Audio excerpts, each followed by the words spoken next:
Dear student, आप सभी का स्वागत कर रहा हूं। आज का जो क्वेश्चन है वह है 0.1 मोलर ग्लूकोज तथा 0.1 मोलर कैल्शियम क्लोराइड के विलयन में से किसका क्वथनांक उन्नयन अधिक होगा। दो विलयन है, एक है ग्लूकोज का जिसकी मोलरिटी क्या है 0.1 मोल का है और दूसरा सॉल्यूशन कैल्शियम क्लोराइड का बना है, उसकी भी मोलरिटी सेम है, दोनों सॉल्यूशन की मोलरिटी सेम है। तब पूछा जा रहा है कि किस विलयन का क्वथनांक उन्नयन अधिक होगा।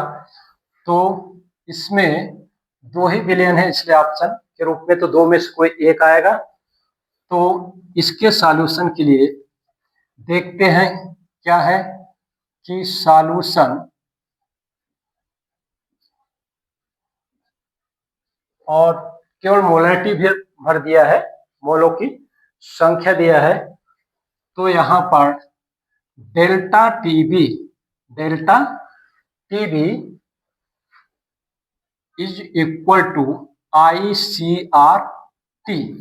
ये संबंध आप पढ़े होंगे कि डेल्टा टीबी जो होता है क्वथनांक उन्नयन वो बराबर होता है ICRT, जहां पर C क्या है विलयन की सांद्रता होती है, R क्या है गैस कांस्टेंट होता है, T क्या होता है केल्विन ताप होता है, टेम्परेचर होता है, I क्या होता है यहाँ पर वन हाफ कोफिशिएंट है।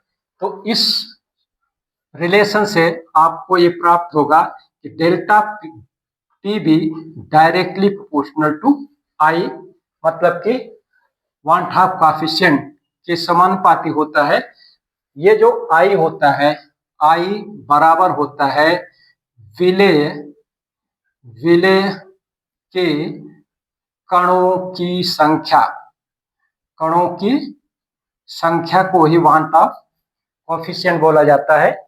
तो इस संबंध से यह निष्कर्ष निकलता है कि जितने अधिक विलेय के कण होंगे उतने ही क्वथनांक उन्नयन होगा, क्योंकि दोनों के बीच में समानुपाती संबंध होता है। अब इसके लिए दोनों सॉल्यूशन के लिए ग्लूकोज और कैल्शियम क्लोराइड के लिए कणों की संख्या आई की वैल्यू देखते हैं। तो फर्स्ट में है ग्लूकोज C12H22, सॉरी ग्लूकोज है ये तो C6H12O6। जब इसको आप वाटर में घोलेंगे यहाँ पर कोई डिसोसिएशन नहीं होगा, अणु की संख्या जो होगी मोलों की संख्या क्या होगी वो एक ही मोल रहेगा, कोई डिसोसिएशन नहीं होता ग्लूकोज में, ठीक है। तो एक ही कण यहाँ पर आई की वैल्यू क्या हो जाएगी 1 हो जाएगी।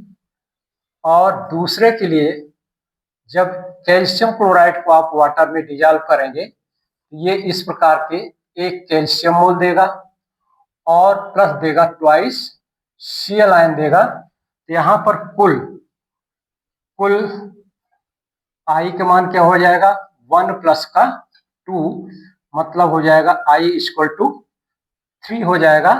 तो जिसका I अधिक उसका क्वथनांक उन्नयन अधिक, इसलिए चूंकि CaCl2 में I का मान 3, ग्लूकोज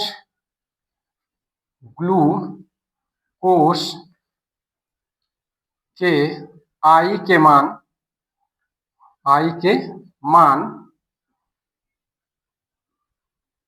1 से अधिक है, इसलिए कैल्शियम क्लोराइड का क्वथनांक उन्नयन अधिक होगा।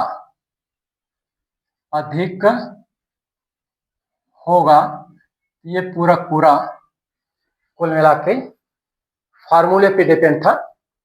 शॉर्ट ट्रिक ये अपनाएंगे जिसका आई का 1/2 गुणांक अधिक उसकी टीबी अधिक, जिसका आई का मान कम उसकी टीबी कम। इस तरह से, क्योंकि दोनों में डेल्टा टीबी और आई में क्या होता है, सीधा सीधा संबंध होता है।